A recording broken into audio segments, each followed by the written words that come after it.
Hello, River Landing. I had an uncle who was very frank. For one thing, his name was Uncle Frank, but he also lived up to his name.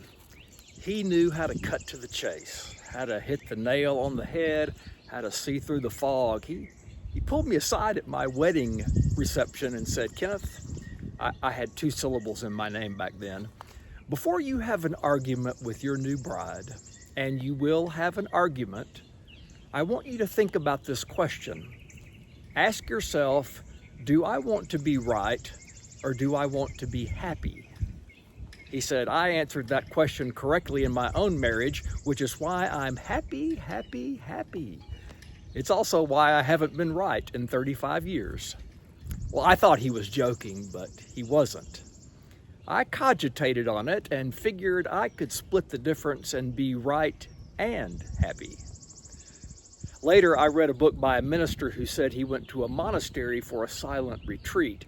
And when he went inside the small and simple room they had provided for him, on the back of the door there was a framed sign. It said, "Do you want to be right or do you want to be well?" And once again I thought, I'd prefer both and, if you don't mind. Surely these things aren't mutually exclusive. But the longer I've lived, and the more I've struggled with life, the more I understand that being right isn't the solution it seems. It's often the problem. And the more I studied it, the clearer it became. And it's okay to be right about something if you hold it with humility. But the pursuit of being right becomes a pathology. It becomes a blindness. It feeds the ego.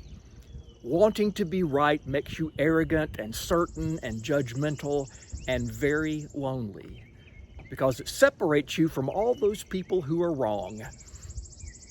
No one can make a real connection to a person who always wants or needs to be right. Not that we should pursue the wrong either, but needing to be right is a life-robbing delusion. Do you want to be right? Or do you want to be happy? Maybe it's not a joke. Have a blessed week, my friends.